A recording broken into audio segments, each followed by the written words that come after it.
doesn't matter what franchise or medium you're talking about, there's always going to be debate in the community regarding the best and worst episode slash movie slash part slash album slash book slash whatever the fudge. You get the point. Naturally the same goes for our beloved main man slash woman slash lizard, Godzilla. When talking about the best, you'll probably hear -1 being thrown around a lot. Godzilla vs Destroyer is a top contender, alongside of course the 1954 original. On the other hand, when it comes to the bottom of the barrel toilet tier films, most will either cite the Netflix trilogy or the 98 film, and for good reason. Though to be honest, even those films somehow have their defenders. Regardless, few people talk about the forgettable entries in the iconic franchise. Probably because, well, they're forgettable. No one remembers them, and those who do more than likely regret dedicating memory space to it. When it comes to G movies that fall in that category, there's 3 that come to mind. Those being Godzilla vs Megaguirus, Godzilla vs Space Godzilla, and the one I eventually ended up dubbing the lamest, Godzilla Raids again. A sequel to the 1954 classic that was rushed out to cinemas in order to capitalise on the sweeping success of the first film. Directed by Motoyoshi Oda this time around, instead of Ishiro Honda. A director who was apparently pretty infamous for making these under a year production movies so that Toho could constantly have something coming out in theatres. At least that's what the wiki says, but I digress. The point is that Raids Again was made on the quick, and you can bet your ass that the contents of the film perfectly reflect that. But we'll get to all that soon enough, don't you worry. So why is this film more forgettable than the other two? Well, primarily because it has little to no cultural or community impact whatsoever. At least Megaguirus had the over-the-top body slam and hilariously bad VFX, and while Space Godzilla is probably the weakest entry in the Heisei era, Final Fight had some cool moments at least, here and there, with the added benefit of establishing Space Godzilla as a child-hating Chad. You serve zero purpose. But can anyone name one scene, moment or character from Raids Again? You don't have to answer that because 99% of the time the answer is no. Hell, I just watched the bloody thing and even I'm struggling to remember what happened. Now, to the film's credit, it did pioneer a lot of elements that would eventually become standard fare in the Godzilla franchise and kaiju genre as a whole. For starters, this was the first movie in which Godzilla would face off against another kaiju. Something he's done, just a few times throughout his 30+ films, to say the least. It's also the first film where we see the destruction of Osaka Castle. It's kind of like the Statue of Liberty or Big Ben, I suppose. An iconic image of the country, so that's probably why we see it getting destroyed over and over and over again in many Goji films. And of course they have to keep rebuilding it over and over again. Taxpayer money well spent. The sequel also stars Hiroshi Koizumi, an actor who would go on to appear in many Toho classics, Tango being my personal favourite, both Godzilla and otherwise. And he's not the only one, we also get to see Yoshio Tsuchiya, another actor who would go on to appear in later Godzilla films, most notably Invasion of Astro Monster. As well as Tango, which is an amazing film by the way, very much recommend, everyone should go watch it right now. But of course it not only introduced some amazing actors, it was also the first appearance of an amazing, kaiju, which is none other than our boy Angiras. One of the more recognisable monsters in the Goji franchise, who would go on to be a recurring ally in later movies. But in Raids Again, he's Godzilla's arch nemesis. At least according to the movie. Although Godzilla's arch jobber would be more appropriate, if we're being honest here. Look, even if you think he's a cool kaiju, it's undeniable that Angiras' sole purpose in life is to make Godzilla look good. He loses every single fight without getting so much as a scratch in. Even when he ends up allies with Godzilla, he gets easily bodied by the main bad guy so that Big Daddy G can swoop in and eventually save the day. And hell, that's when he's at his best. Either Angiras is busy losing or just making a brief cameo appearance as a corpse, like damn. Imagine that's your film legacy. Maybe one day they'll do him justice, but right now, he sucks. Angiras' mere existence kind of emphasises the double-edged sword of being a pioneer. Raids Again introduced many cool and famous elements in the Godzilla films, but it also set the precedent for some shitty ones too. The one that instantly comes to mind is the litany of shot recycling and unnecessary footage to pad the running time. A trend that would unfortunately be followed by some of the later entries in the Showa series. Godzilla Raids Again is only 1 hour and 20 minutes, but it honestly God feels like a bloody Peter Jackson length affair. Why? Because countless times throughout the movie we see overly long scenes stretched to the max by spending way too much on a particular action or moment via the aforementioned drawn out and recycled shoots. It's kind of like some YouTubers out there who desperately try and reach the 8-minute mark on every video in order to get extra ads, even when it's totally unnecessary. The film is padded out with needless bullcrap so we can just barely reach the commonly accepted length of a feature film. I could go on, but the best way to demonstrate this is by talking about specific scenes. So with that,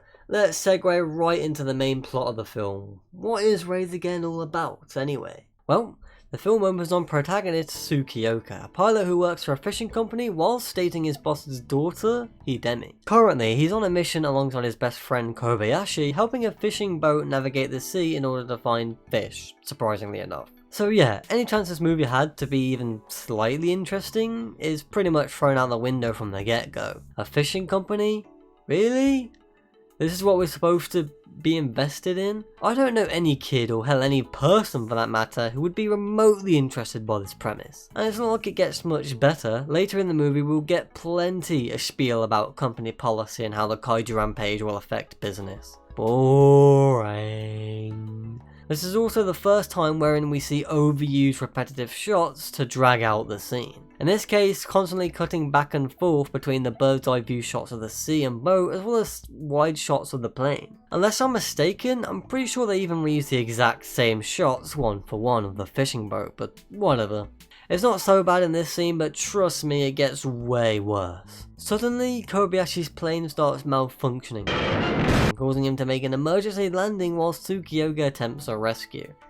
It's here where we first meet the lads, Godzilla and Angiras, who almost immediately start having a spat with one another. This is probably the second ugliest G-suit in existence, falling close behind the one used in Son of Godzilla. What is that? What the fuck is that? What is... To be fair, they didn't have a lot of time to make the damn thing. The movie was made in under a year, so that's to be expected. All they really could do was make it lighter and more slimmed down than the previous suit, so that Nakajima could actually fight with it on and not die of a heat stroke in the process. Same goes for the Angiras suit, though this one actually looks pretty good in my opinion. You know, I may have dissed Angiras earlier on, but I'll give him this. His noises are pure music to my ears. I'm not sure if anyone else feels this way, but I don't know man, something about his roar is just audio stimulus for some reason.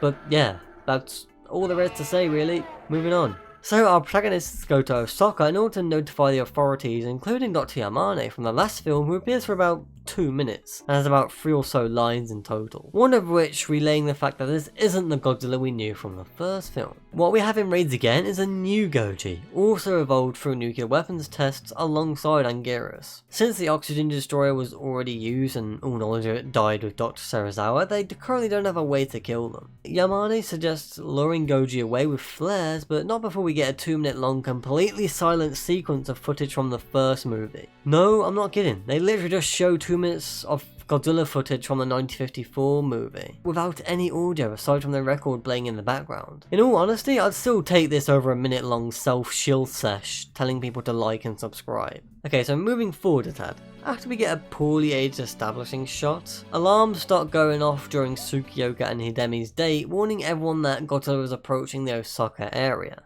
The city enters blackout and our two protagonists are called to the fish factory by their boss, so that's where they start heading. In this day and age, I don't know anyone who would be that committed to their workplace, so that's dedication right there. The plan to lure Godzilla away with flares actually works.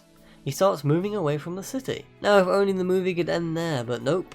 Instead we get this out of nowhere side plot where a group of criminals make a getaway during their transport to prison, which both Kobayashi and Tsukioka end up getting involved with. Why are they being moved during the blackout? Well, why else other than to move the plot forward? After some hijinks, they end up crashing into a building, setting off an explosion which then attracts both Godzilla and Angiras to the city, so they can beat the crap out of each other for our entertainment. The fight scenes in this movie are pretty, lacking, I'd say. I mean, they're not god-awful or anything, but they're definitely suck in comparison to literally everything else the Godzilla franchise has to offer. I guess that comes in the territory of being the first. Their duel in Osaka is probably the most jarring due to it seemingly being recorded while both kaiju are on crack. Apparently due to a technical error with one of the cameras, the fight scene was accidentally sped up and they just left it in, I guess. The movie as a whole suggests that they were extremely short on footage, and this scene certainly isn't helping. After chomping down on his neck, Godzilla finally kills his arch nemesis. Again, you'd think that would be it. Godzilla has defeated his foe. Boom, credits. However, we're only 45 minutes in. Halfway through the movie and Goji has already dispatched his supposed arch nemesis. Remember when I said Angiras was a jobber?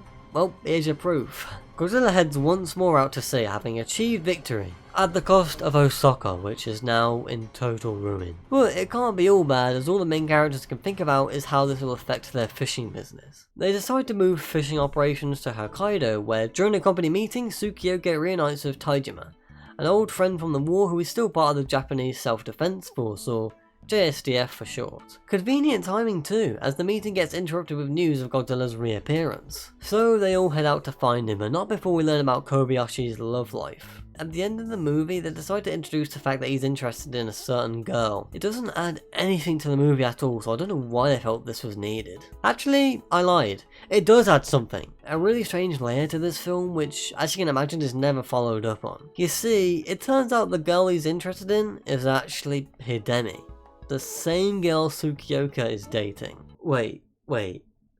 What? What a dick move. Bro, that's like #1 thing you don't do. Your best friend's girl is off limits, period. What was he thinking? What were they thinking? What the fuck does this have to do with giant radioactive monsters? They eventually track Godzilla to a small island which the JSDF plans to utilise in order to trap him, keeping Goji away from civilization. Now it's finally time. Kobayashi fans, grab your tissue boxes. You're gonna need them. In an attempt to prevent Godzilla from leaving the island, Kobayashi sacrificed himself by flying in Goji's general vicinity like a dumbass, causing his plane to crash and explode. Rest in peace, Kobayashi. We barely knew ye. Like, at all really, it's actually kind of pathetic.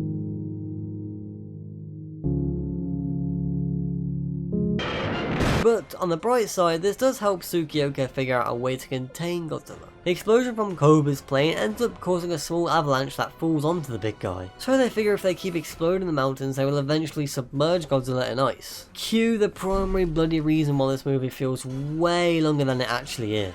Godzilla arrives on the island at about an hour and 5 minutes in, so 15 plus minutes are spent trying to figure out how to trap him. Around 10 minutes of which is literally just footage of the JSDF airplanes blowing up the mountains and getting blown up themselves. No joke, I think this is the laziest scene in a kaiju movie, period. Because it just goes on and on and on and on. 10 minutes of repetitive footage being played constantly, and it's not even an exciting scene. They're just blowing up the ice, that's it.